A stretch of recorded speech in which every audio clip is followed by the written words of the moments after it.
Hey, good afternoon. Bonjour, everybody. Merry Christmas, Happy New Year. It's nice to be with you all. I can see all your beautiful faces there. And thank you, John, for asking me to be your pinch hitter today. And the topic is doing the step 4 inventories. And so I'm going to share my experience with doing inventories. I'm in the middle of doing one right now. So this is a very timely topic. It's fresh on the brain. And so there's a couple ways that I learned how to do the step 4 inventories. I learned the first time through the big old book, right? How to do it with the columns. You know, who do I resent? What's the cause? What is my part in it? What part of self was affected? And, you know, what should I do? And then I learned a faster way. This one here, Back to Basics with it, Wally Patton. And I've done these with me and my sponsor, a couple other guys. We'll bring 2 or 3 new guys up to the chalet for a weekend of skiing and big book. So we'll ski and we'll do this. And so we get them, you know, to step 8 over the weekend. And you end up just doing on a big old piece of paper like that, right? So this one here, I found this one inside the book, September 2019, you know. So the first column says who or what. So it can be a person or an institution like the police or the tax people or the Americans or whoever they're voting for. It says, and I got to write the cause. So I write just a few words, you know, what the cause is. I don't write a book about the cause. This is something that I talk to my pace setter. Okay. And then if I had a part to do in that resentment, then I'll write down what my part. I was a bad employee and my manager retaliated and you know, put me on a performance improvement plan that led to me being fired. So, you know, because I didn't do my job properly, they did that, but I still resented them for doing it because I didn't think I was that bad of a guy. And then the resentment, you know, what part of myself was affected, and the self has 6 parts to it, according to this one. The social part of myself, the sex relations part of myself, my pocketbook, right? My ambitions, my pride, how I think of myself. And, you know, it's okay to be proud of myself. You know, you did a good job, Normie. But if I go around saying, yeah, I'm the best at all this, I'm number one, you know, an exaggerated sense of self is called false pride. And that's what gets me in trouble. Well, a lot of things get me in trouble, but that's just one on the list. And then did this affect my self-esteem, how I view myself compared to others? And then again, the last one is security, you know, the roof over my head, you know, all that type of security to keep me alive and well. That's my computer phone. I'm going to hang up on those guys. Likely spam. Usually when they call, I have fun with them, the scammers, but I'm not going to do that today. We're having fun here. So that's the 2 types, right? The big book, the Back to Basics, and then there's this new one that I'm learning. It's the LifeLab one. And it's the same, but it's different. And it's good. So, I'm lucky to have John as my pace setter or sponsor. And so I brought one today to help describe what it's like. So this is the resentment inventory. And at the top, it says, I am resentful at, and I wrote 3 times sponsees. I'm resentful at 3 of these guys. And the cause of the resentment is while we were working together to do this process of the 12 steps, they stopped. And my resentment I boiled it down. Me and John boiled it down to was a bad investment of my time. So bad ROI, return on investment. I wasn't getting back what I expected, which is they're going to recover and they're going to help other people. And I get to read the big book with them. And I like doing that.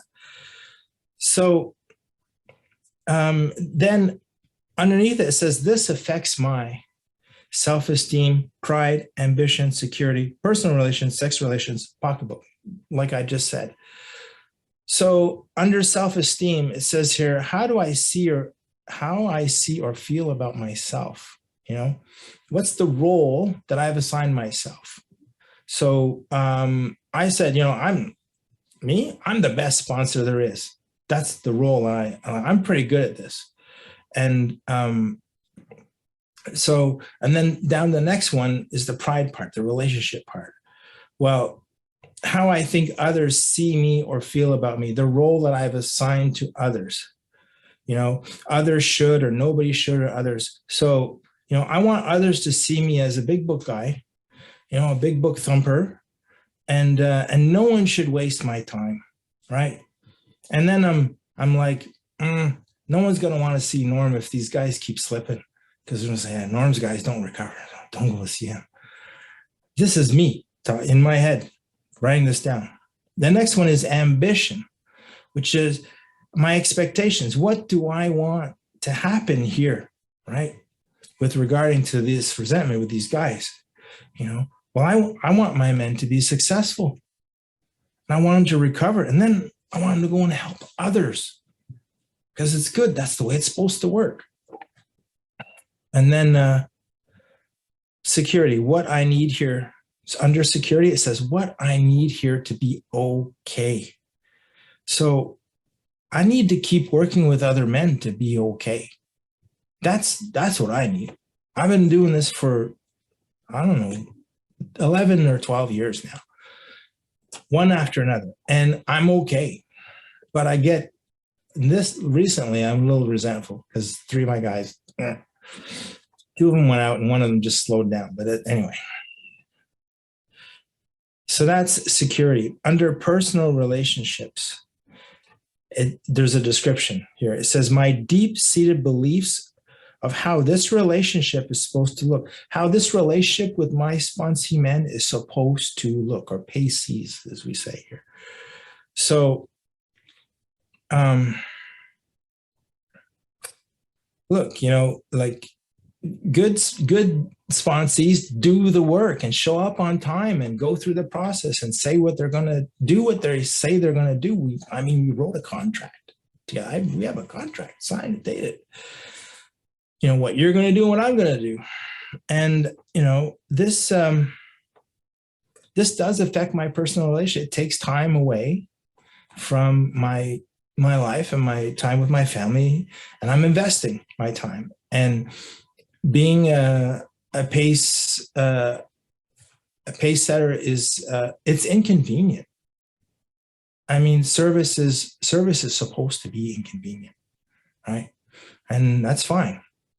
So now, then the next one is sex relations. And that's kind of the different way I think of this now.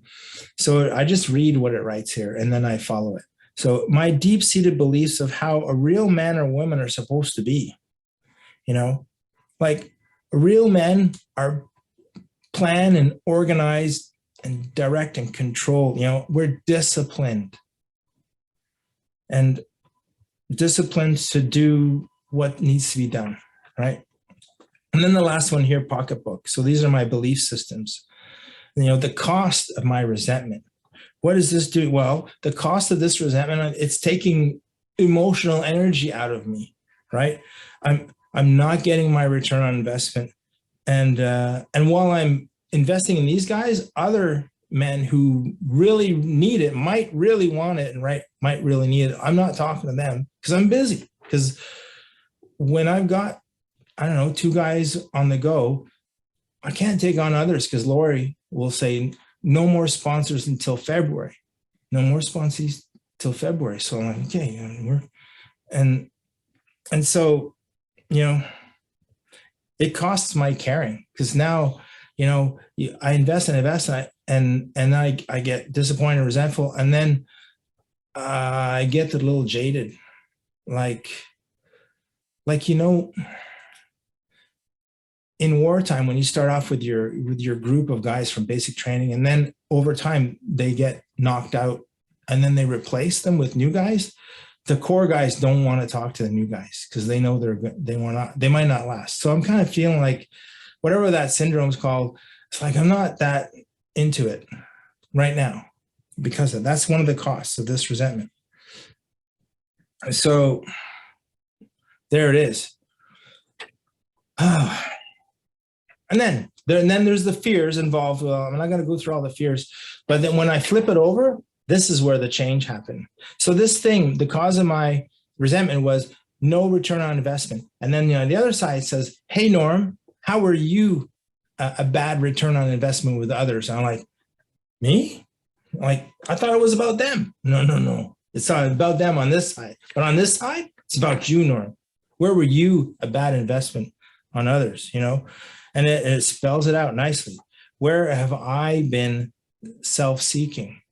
And self-seeking means, I'm only going to do something for you if there's profit in it for me. I'll help you move, but $50, right? I'm expecting this.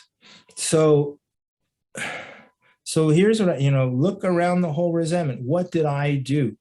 Where was I to blame? So my selfish actions and activities caused some unrealistic expectations on the sponsee and on the payee. I expect them to recover as others have done, as I've seen it happen. And I also want to look good, right? When I'm in AA, I want to look good. Hey, Norm's the big book guy. He helps, and his guys recover, right? I want this reputation. So self-seeking, right? I'm doing this because I want to have a reputation. So, so where did I do this to others? Bad ROI. I was a bad employee. I've been fired 9 times, and so I was, I got high on the job and I started off really good, and then low ambition, and then just sort of just rest on my laurels. So, and that's how an example of me being a bad ROI for others, return on investment. So the next one here is selfish, right? What was my selfish thinking while I was doing the above actions, not being a good employee? Well, I was saying to myself, hey, these employers, they're lucky to have me because I'm a nice guy. I'm happy-go-lucky. And then the next one there, dishonest and dishonest and delusion. What were the lies I was telling myself that resulted in my selfish thinking? And I was delusioned because I thought I could make them recover. I thought I could make them, like, just do what I tell you and you're going to recover. And I used to say, oh, I deserve whatever it is I'm getting. I deserve it. And I used to say, oh, it's not a crime if it's not reported. It only matters if I get caught. And, oh, it's not that bad. I'm a nice person, even if I lack these places. So then it talks about fear. And this is the big one. This is the one I really wanted to talk about, was fear. And I know I only got a couple minutes, so I'll finish with fear. So I was afraid that these men wouldn't recover. And I was afraid that I'd be a serial failure, right?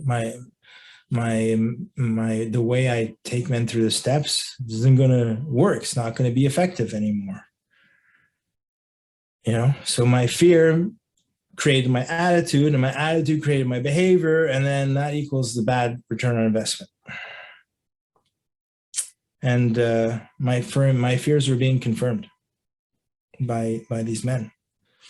But I'll tell you, fear has been a wonderful motivator for me. And fear motivated me to get married. the first time because I was afraid of her father because we wanted to live together. So, wow, let's just get married. I'm 21 years old. Fear got me into AA because I was afraid that my second wife was going to leave because she gave me an ultimatum. So fear got me into AA. And fear motivated me to do the steps. I was afraid of relapse because I was doing it on my own and it wasn't working out. And, you know, fear motivated me to do the steps, to do the homework, because I was afraid of disappointing my sponsor, you know, and wasting his time. So, yeah, fear's a wonderful motivator for me, but I don't have to live in fear anymore, right? And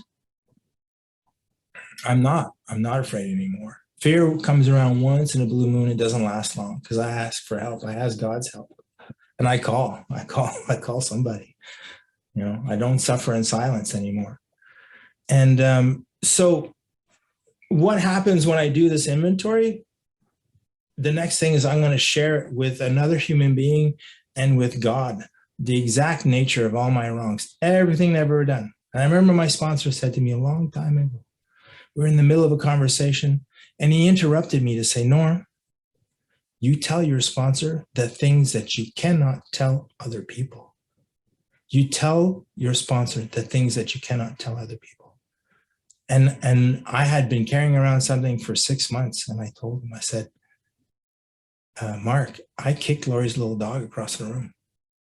And that was so much guilt and shame, right? The guilt, I did a bad thing, and the shame, because I did this bad thing, I'm a bad person. And I said, what do I do? What do I do? Should I tell Lori? And he said, no. He says, just don't do it again and be good to that little dog. So I was good to the little dog. And then I did tell Lori later, and she forgave me. So what happens is when I lay down all these facts and I look at my side and how I am the same way with other people as they are with me, I get a new understanding of myself. And then I can ask God in 6 and 7, please remove these defects of character. I don't want to be like, I don't want to live like this anymore, live in fear and have all my actions driven by fear.